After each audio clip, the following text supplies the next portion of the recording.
The Sleep Book.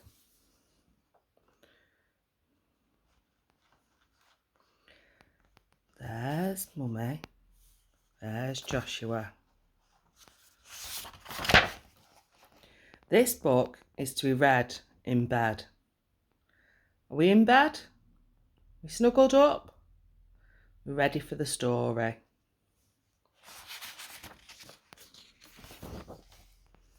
Dr. Seuss's Sleep Book. The news just came in from the county of Keck that a very small bug by the name of Van Vleck is yawning so wide you can look down his neck. It may not seem very important, I know, but it is someone bothering telling you so. A yawn is quite catching, you see, like a cough. It just takes one yawn to start other yawns off. Now the news has come in that some friends of Van Vleck's are yawning so wide you can look down their necks. At this moment right now, under 7 more noses, great yawns are in blossom. They're blossoming like roses. A yawn of that one little bug is still spreading. According to the latest reports, it is heading across the wide fields through the sleepy night air, across the whole country towards every which where. And people are gradually starting to say, I feel rather drowsy. I've had quite a day. Creatures are starting to think about rest. 2 Bifidobond birds are now building their nest. They do it each night, and quite often I wonder how they do this big job without making a blunder. But that is their problem, not yours and not mine. The point is they're going to bed, and that's fine.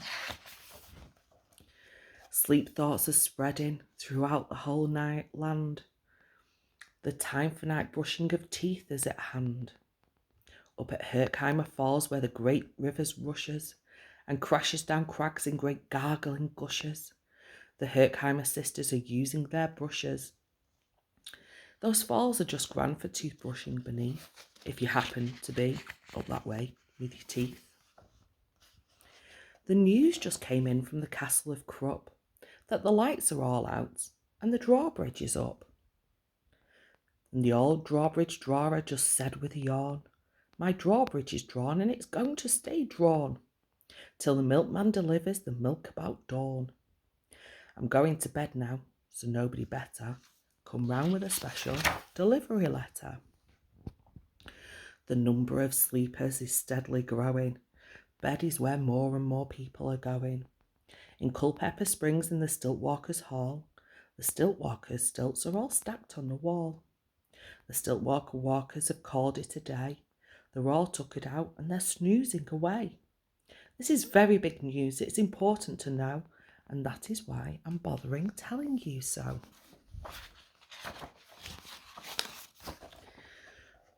Way out in the west in the town of McCad, the Hinklehall Honking Club just went to bed.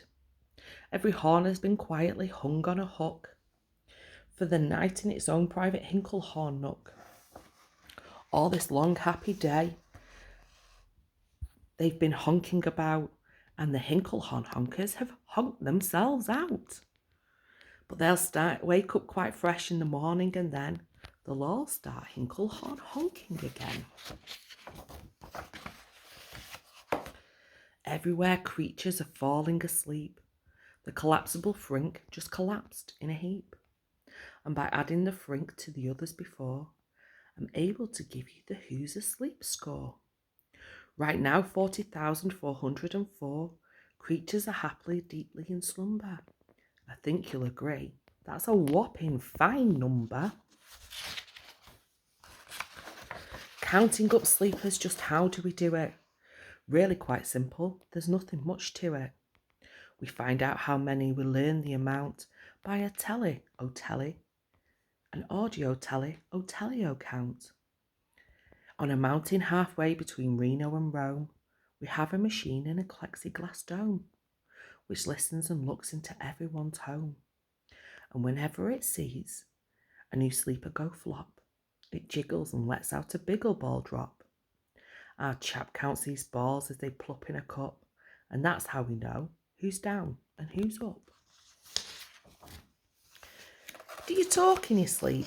It's a wonderful sport, and I have some news of this sport to report.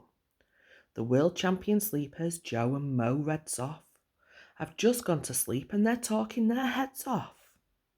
For 45 years now, each chattering brother has babbled and gabbled all night to the other. They've talked about laws and they've talked about paws.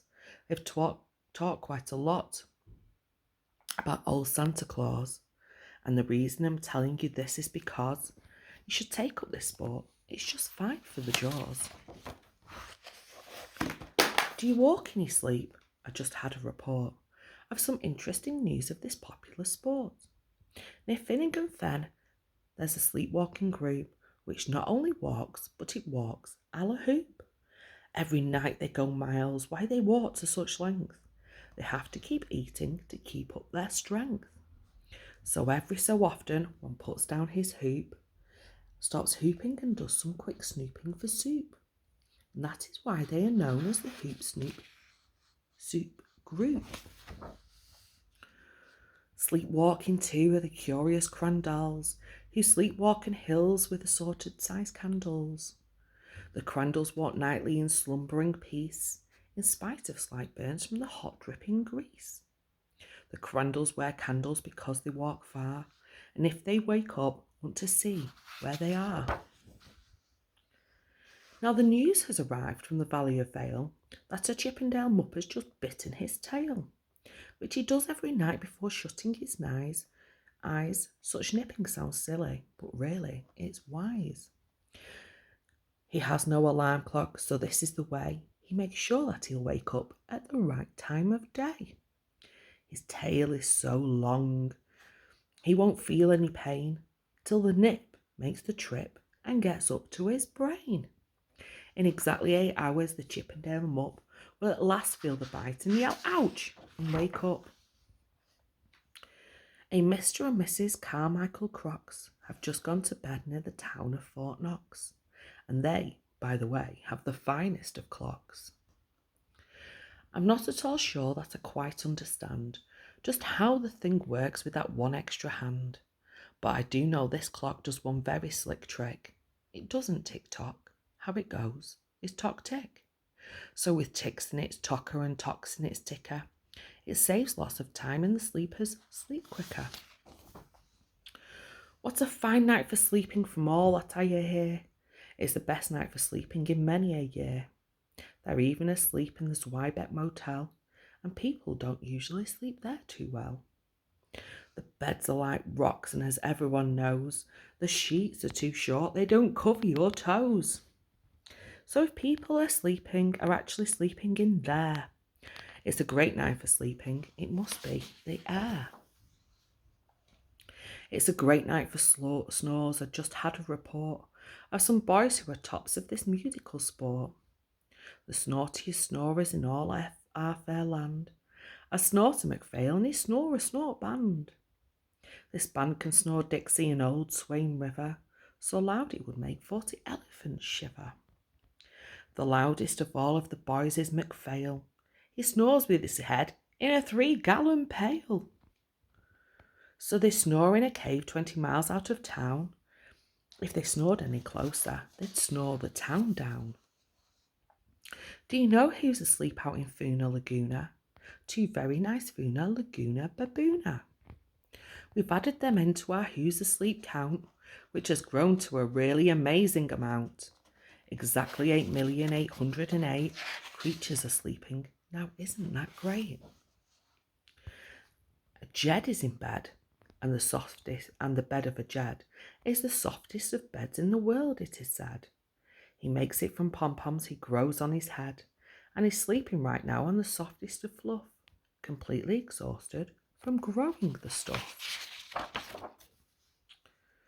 The news has come in from the district of Doft that 2 oft are asleep and they're sleeping aloft. And how are they able to sleep off the ground?